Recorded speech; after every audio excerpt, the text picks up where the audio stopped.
কথায় কথায় যারা মিথ্যা কথা বলে তাদের তিনটা ক্ষতি আছে। সবসময় যারা বিশেষ করে মিথ্যা বলে কিংবা প্রয়োজনে মিথ্যা কথা বলে তিনটা ক্ষতি তাদের হয়। এর মধ্যে এক নম্বর ক্ষতি হচ্ছে এই মানুষগুলোর হৃদয়টা এমন পাথর হয়ে যায় যে তাদের হৃদয়টা একটা মরা হৃদয়, তাদের হৃদয়ে কোনো সজীবতা থাকে না, একেবারে মৃত হৃদয়ের মতো, অর্থাৎ তাদের হৃদয়টা মরে যায়। এই মানুষগুলোর অন্তরের প্রশান্তি বলতে কোনো কিছু থাকে না। যারা সবসময় মিথ্যা কথা বলে এদের চেহারাগুলো নষ্ট হয়ে যায়। এই মানুষগুলোর দিকে তাকাইলেই দেখবেন যে একটু কেমন লাগে, খারাপ লাগে, কারণ এই মানুষগুলোর প্রতি আল্লাহ তাআলার কোনো রহমত থাকে না। এজন্য মিথ্যা কথা এটা বলা যাবে না। হাদিসের মধ্যে এসছে নবী সাল্লাল্লাহু আলাইহি ওয়াসাল্লাম বলেছেন মিথ্যা হচ্ছে সব পাপের মূল। আর এই মিথ্যা আস্তে আস্তে মানুষকে পাপের দিকে নেয়, আর পাপ আস্তে আস্তে মানুষকে জাহান্নামের দিকে নিয়ে যায়। তার মানে আমি একটা মিথ্যা বললাম, আমার এক মিথ্যা আমাকে জাহান্নামে নেওয়ার জন্য যথেষ্ট হয়ে যাবে। এজন্য প্রিয় ভাইরা, কথায় কথায় মিথ্যা বলা যাবে না। আবার হাদিসের মধ্যে এসছে বিশ্বনবী বলেছেন আল্লাহ তাআলা কিয়ামতের দিনে আখিরাতের দিনে তিন শ্রেণীর মানুষ এমন আছে যাদের দিকে তাকাবেনও না, যাদের সাথে কথাও বলবেন না, যাদেরকে পাপ থেকে পবিত্র করবেন না। বিশ্বনবী বলেছেন এর মধ্যে এক শ্রেণী হচ্ছে তারা যারা হচ্ছে এমন ব্যবসায়ীরা মিথ্যা কসম করে।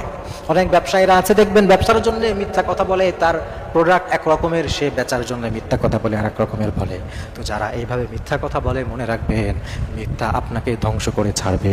এজন্য কখনো মিথ্যা কথা বলবেন না। যে কোনো পর্যায়ে মিথ্যা কথা থেকে বেঁচে থাকতে হবে।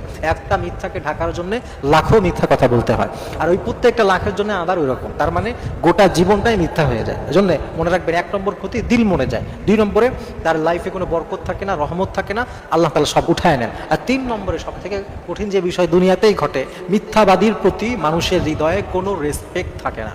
আল্লাহ তাআলা তার প্রতি মানুষের হৃদয় ঘৃণা ঠেলে দেয়।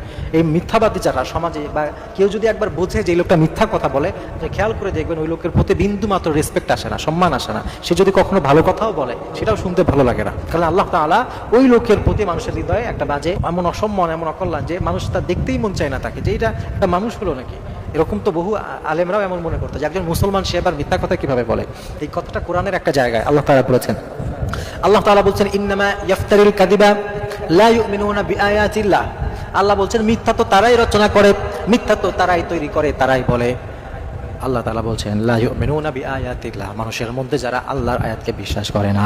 নাউযুবিল্লাহ। আল্লাহ বলছেন যারা আমার আয়াতকে যারা বিশ্বাস করে না ওরাই কেবল মিথ্যা বলতে পারে, ওরাই মিথ্যা রচনা করতে পারে। এজন্য প্রিয় ভাইরা, মিথ্যা সবথেকে জঘন্য অপরাধের একটা। এজন্য যতদিন লাইফে বেঁচে আছি মিথ্যা কথা বলবো না। হ্যাঁ, আপনি বলতে পারেন কই হুজুর যারা মিথ্যা বলে দেখি ওরাই তো বেশি ভালো আছে, যারা রং চড়িয়ে বলে ওরাই তো ভালো আছে। আসলে সাময়িক ভালো থাকা এটা আসলে ভালো থাকা নয়।